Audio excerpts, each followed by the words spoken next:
लेकिन मेरे परमात्मा को तो किसी प्रकाश की आवश्यकता है ही नहीं। क्यों? क्योंकि वो खुद प्रकाशवान है, वो खुद प्रकाशवान है। उसे किसकी आवश्यकता है? किसकी आवश्यकता पड़ सकती है? एक संत जी थे, और बड़े सरल। संत महात्माओं की क्या कहूँ, संत महात्मा तो वैसे भी सरल ही होते हैं ना। तो उनका काम रहता था भिक्षा मांगना। वो भिक्षा मांगने के लिए जाया करते थे। एक दिन क्या हुआ, भिक्षा मांगते मांगते मैया थी पोछा लगा रही थी, और पोछा लगाने के बाद उसका जब पोछा लग गया तो उसने क्या किया, एक कपड़ा लिया और दरवाजे में एक उसी कपड़े से गोबर को छाना और लेपन करने लगे। एक बात बताओ, सुबह सुबह से जब हम उठते हैं ना तो सब हम झाड़ू लगाते हैं कि नहीं लगाते हैं दरवाजे में? क्यों? क्योंकि सुबह सुबह से लक्ष्मी का वास होता है ना, तो सुबह सुबह झाड़ू लगाते हैं, गोबर का लेपन करते हैं। और गैया मैया का गोबर हो तो बात ही क्या कहना है। गाय का गोबर ज़्यादा शुद्ध और पवित्र माना जाता है, तो गोबर का लेपन करना चाहिए। अगर ये व्यवस्था नहीं है, कच्चा मकान तो खैर अब होता नहीं, पहले गाँव में हुआ करता था, अब तो ये व्यवस्था कम हो गई है। पर फिर भी कुछ नहीं है तो जल ले लो, कुछ नहीं मिल रहा तो जल का छिड़काव कर दो। और ये चीज़ करना चाहिए, इसका मैं महत्व भी बताने वाली हूँ आपको। जो व्यक्ति सुबह सुबह से झाड़ू लगाता है दरवाजे की मुख्य दरवाजे में और उसका फिर लेपन करते हैं, मैंने कहा अगर गोबर नहीं है या किसी का हो तो भी चल जाएगा, पर और किसी का ना हो और जानवरों का ना हो, गाय का चलेगा, चाहे भैंस का भी चल जाएगा। उस समय क्या होता है, जो लक्ष्मी मैया है ना, जिस घर में सफाई होती है उसी घर में लक्ष्मी का वास होता है। क्यों? क्योंकि ये जो लक्ष्मी है ना, ये लक्ष्मी की बहन का नाम है दारिद्रता। लक्ष्मी की बहन क्या है? दारिद्रता। एक बार मैया लक्ष्मी ने भगवान नारायण से कहा, प्रभु एक बात कहूँ मैं आपसे। भगवान नारायण ने कहा, देवी क्या कहना चाहती हो? भगवान मैं आपसे ये बात कहना चाहती थी, मेरी बहन जो है ना दरिद्र है, उस पर कोई कृपा कर दो ना आप। भगवान बोले, बोलो क्या चाहिए? बस इस पे कृपा ही कराना चाहती हूँ, मेरी बहन है और रिश्ते में आपकी साली साहिबा लग गई है। भगवान बोले, सो तो है तो करना ही पड़ेगा भाई, बुरी हो रिश्ते में साली साहिबा है हमारी।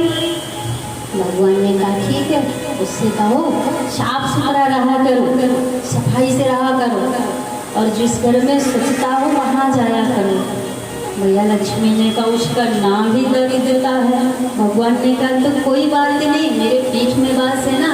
और एक बात और कहूँ, जैसे देवी देवताओं को हम प्रणाम करने के लिए मंदिर में जाते हैं ना, तो हम लोग क्या करते हैं, पीछे से मत्था लगाते हैं। हाँ लगाते हैं कि नहीं? सभी लगाते हैं, पीछे से मत्था लगाया, प्रणाम किया और फिर वापस प्रभु के पास आ जाते हैं सामने से। भगवान ने कहा देखो, हमारे पीठ में सामने से तो हमारे हृदय में आप जानते हो किसका वास है, सभी को पता है ना, पर पीठ में हमारे किसी का वास नहीं। इसने कहा आओ दरिद्रता हम तुम्हें अपने पीठ में ही धारण कर लेते हैं। इसलिए पीछे से परिक्रमा लगाने के बाद पीछे से प्रणाम नहीं करना चाहिए। ये लोग तो पीछे लिख भी देते हैं, बच्चे विद्यार्थी होते हैं ना, पूजा करके लिखते हैं, प्रभु अगर हम पास हो जाएंगे ना तो 1.25 किलो का मीठा चढ़ाएंगे। अरे सामने से लिखो ना, सामने से करो जो कहना, पीछे क्या दारिद्रता बैठी है, दारिद्रता को क्या कर सकते हो आप? तो भगवान ने कहा जो रविवार का दिन होता है ना, संडे का दिन, उस दिन सिर्फ और सिर्फ 33 करोड़ देवताओं का वास होता है पीपल के नीचे। पीपल का वृक्ष जो होता है ना, उसके नीचे 33 करोड़ देवी देवताओं का वास है। भगवान नारायण भी है उसमें। तो उस समय भगवान ने कहा दरिद्रता से कहो तुम रविवार के दिन इसमें वास करना। ध्यान से सुनना, बहुत अच्छी बात बताने जा रही हूँ, बहुत कम लोग बताएंगे आपको।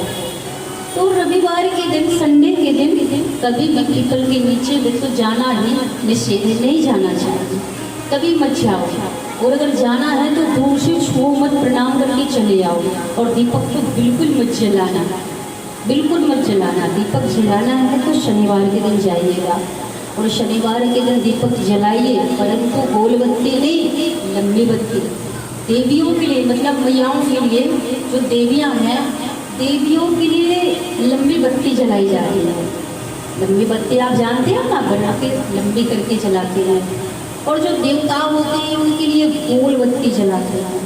इतना ध्यान रखना। और रविवार के दिन अगर आप गए तो दारिद्रता आपका पीछा नहीं छोड़ेगी, वापस आ जाएगी। फिर हम परेशान हो जाएंगे, हमारे घर में क्या हो जाएगी, दारिद्रता का वास हो जाएगा।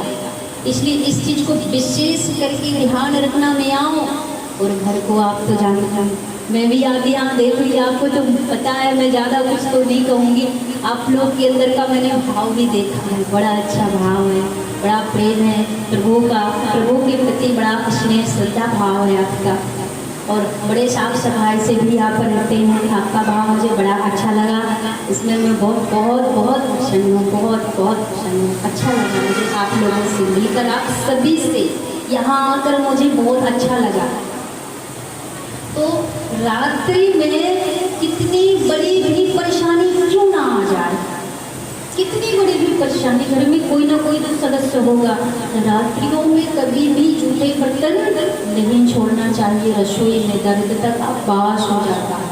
सुबह सुबह हो सके तो दीपक जलाओ, नहा धोकर बाहर दरवाजे में। और अंदर जो है वैसे तो 2 कलश का विधान है, 2 कलश लोटे में भी रख सकते हैं। मैयाओं से कह रही हूँ, मैया दो नहीं रख पा रहे हो तो एक ही कलश रखें और उसमें आप दीपक रख कर जलाएं। इससे मेरे प्रभु का तो वास होगा ही होगा, साथ में लक्ष्मी का वास होगा। और घर में लक्ष्मी नहीं तो कुछ नहीं, बिना लक्ष्मी के हम कुछ नहीं कर सकते हैं। तो आज ये संत महात्मा जब भिक्षा मांगने के लिए गए तो मैया उस कपड़े से पोछा मार, गोबर का लेप कर रहे थे। तो जब लेप कर रहे थे तो संत महात्मा ने आवाज लिया, मैया ओ मैया कुछ भिक्षा में मिलेगा कि नहीं मिलेगा। मैया को गुस्सा आया, मैया ने कहा ये रोज रोज आ जाता, मुझे ये महात्मा बहुत परेशान करता। आज मैया का झगड़ा भी पतिदेव से हो गया, गुस्से में भी थी। और गुस्सा किसी का गुस्सा किसी पे उतारा गया, ऐसा होता है। भैया ने क्या किया, उस लेपन को लिया, वो जो ऊपर से सना हुआ कपड़ा था, उस लेपन को लेकर गुस्से में क्रोध में आकर वो महात्मा के ऊपर यूं फेंक कर मार दिया। बाबा ने कहा जय हो भैया, आज तुमने मुझे धन्य कर दिया, आज तूने मुझे मेरे पे बड़ी कृपा की है। देखिए महात्मा कितने सरल होते हैं, कितने कितने सहज होते हैं, कितनी शीतलता में होते हैं।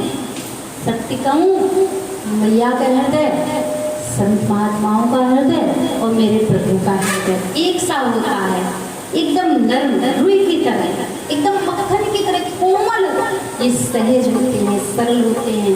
और मैयाओं के हृदय में जैसे महत्व होता है ना, जैसी ममता होती है ना, ऐसे संत महात्मा के हृदय में भी होती है। और महात्मा ने क्या किया, उस कपड़े को लाए और अपने जजमान से कहा, अपने चेला से कहा, भैया इसको धोकर साफ सुथरा करके इसको सुखा के रख लो। उसने रख दिया। धीरे धीरे समय व्यतीत हुआ। एक दिन क्या हुआ, राम दरबार में मेरे माँ जानकी, पूरा राम दरबार है, भगवान राम के सामने दीपक जलाना था। दीपक तो था, दीपक में घी भी था, परंतु बत्ती नहीं थी। अब दीपक कैसे जले बिना बत्ती के, ये तो संभव नहीं है ना। अब वो इससे से दौड़े दौड़े महात्मा के पास आए, महात्मा जी घी भी है, दीपक भी है, सब कुछ है, परंतु बत्ती खत्म हो चुकी है, आप कुछ करिएगा। महात्मा ने कहा एक बात बताओ, मैंने जो एक कपड़ा दिया था, वो घर से सना लिपटा हुआ था, वो गंदा था, उसको साफ सुथरा करके रख लिया ना? हाँ रख लिया। जाओ उसको लेकर आओ जल्दी। उसको लेकर इसका करना क्या महाराज, ये तो बताओ। इसको कुछ नहीं कर, इसके छोटे छोटे टुकड़े करो और उसके टुकड़े करे गए, इसकी रुई उसकी बत्ती बनाई गई, जैसे रुई की हम बनाते हैं, उसकी बत्ती बनाकर आप लोगों क्या करना, अब इसको दीपक में रखो, घी में डुबो के रख दो। अब क्या करना, इसको माचिस से जला, माचिस से जला दो, अग्नि प्रज्वलित कर दो। जलाया गया। जैसे ही मेरे राम दरबार में मेरे भगवान श्री राम के पास मां जानकी के पास जलाया गया वो दीपक, जब जलाया गया तो दीपक मुस्कुराने लगा, हंसने लगा और ऐसा वैसा नहीं खिलखिलाकर हंसने लगा।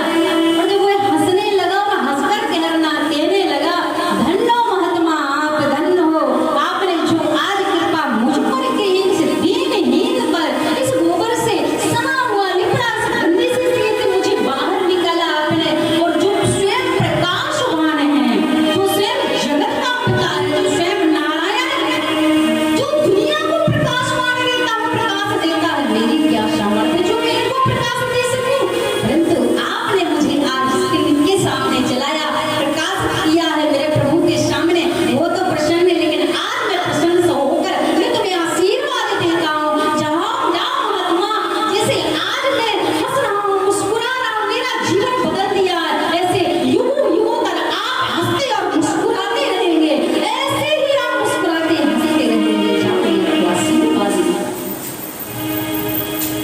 दीपक भी हंसता है, मैया बाबाओ, दीपक भी हंसता है, और जब हंसता तब है जब लाल लो देता है, लाल रेड कलर का एकदम, और रेड से फिर नीला हो जाता